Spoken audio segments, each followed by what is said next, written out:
दाऊ जी के भैया कृष्ण कन्हैया, दाऊ जी के भैया कृष्ण कन्हैया। हरे कृष्णा। स्वागत है आप सभी का मेरे YouTube चैनल पर।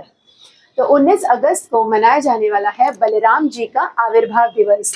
तो आइए जानते हैं उनके जन्मोत्सव के विषय में।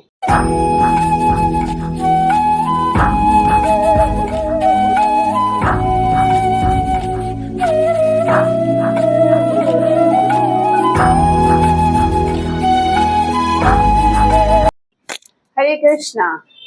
तो श्री कृष्ण जी अपने से अग्रज यानी अपने बड़े भाई को दाऊ भैया के नाम से पुकारते थे। नया आत्महीनेन लभ्य, बल अर्थात शारीरिक शक्ति नहीं होता और शारीरिक शक्ति से किसी को आध्यात्मिक सिद्धि प्राप्त नहीं होती। व्यक्ति में आध्यात्मिक शक्ति होनी चाहिए जो कि श्री बलराम जी द्वारा प्रदत्त की गई है। परम पुरुषोत्तम भगवान श्री कृष्ण सभी अवतारों के स्रोत हैं और उनका सर्वप्रथम और सबसे प्रिय अवतार है श्री बलराम।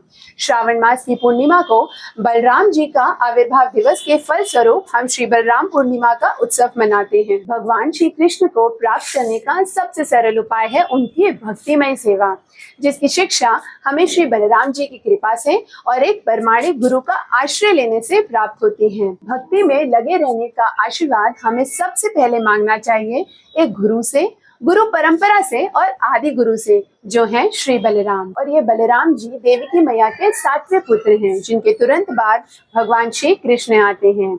श्री बलराम जी गुरु तत्व हैं।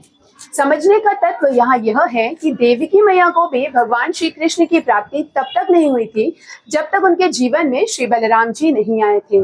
ऐसे ही हमारे और आपके जीवन में भी भगवान श्री कृष्ण तब तक नहीं आएंगे जब तक श्री बलराम जी आ नहीं जाते, यानी एक गुरु नहीं आ जाते। श्री बलराम जी प्रेममय सेवा के भक्तिमान स्वरूप हैं।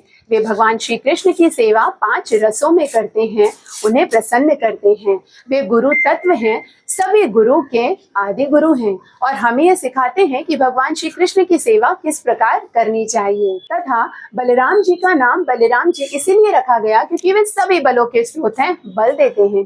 जिस प्रकार खाना खाने से हमें शारीरिक शक्ति मिलती है, उसी प्रकार श्री बलराम जी की कृपा से हमें आध्यात्मिक शक्ति, भजन का बल, एक गुरु के वचनों को पालन कर सकें ऐसा आध्यात्मिक बल, गुरु के सानिध्य में रह सकें ऐसा बल हमें श्री बलराम जी की कृपा से ही प्राप्त होता है। इनको एक दूसरे और सुंदर नाम से भी पुकारते हैं जो है हलधर, यानी वो हल को धारण करते हैं।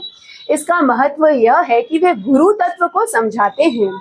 यहाँ वे हल उठाते हुए यह बतला रहे हैं कि जिस प्रकार हल को चलाकर हम भूमि को उपजाऊ बनाते हैं, उसी प्रकार गुरु अपने शिष्य के हृदय को शिक्षा, आदेशों और मार्गदर्शन के हल से इस तरह योग्य बना देते हैं कि एक इच्छुक साधक के हृदय में भक्ति लता रूपी बेल निकले और वह सीधे भगवान श्री कृष्ण का आश्रय प्राप्त करें।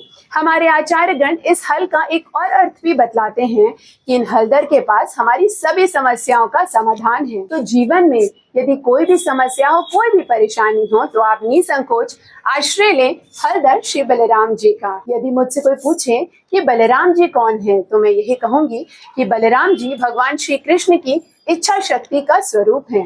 हमारे श्रीला प्रभुपाद जी भी यह कहते हैं कि कृष्ण और बलराम में सिर्फ रंग का ही फर्क है। बलराम जी दूध की तरह श्वेत वर्ण के हैं और हमारे श्री कृष्ण श्याम वर्ण के हैं। तो आइए श्री बलराम जी की पूर्णिमा के दिन हम भगवान श्री कृष्ण के प्रथम विस्तार आदि गुरु श्री बलराम जी का आश्रय लें, जो कि हमें सर्वोच्च आध्यात्मिक बल प्रदान कर सकते हैं, जिससे हम भगवान श्री कृष्ण को प्रसन्न करके उनकी सेवा प्राप्त कर सकते हैं। हरे कृष्णा। जय श्रीला प्रभुपाद।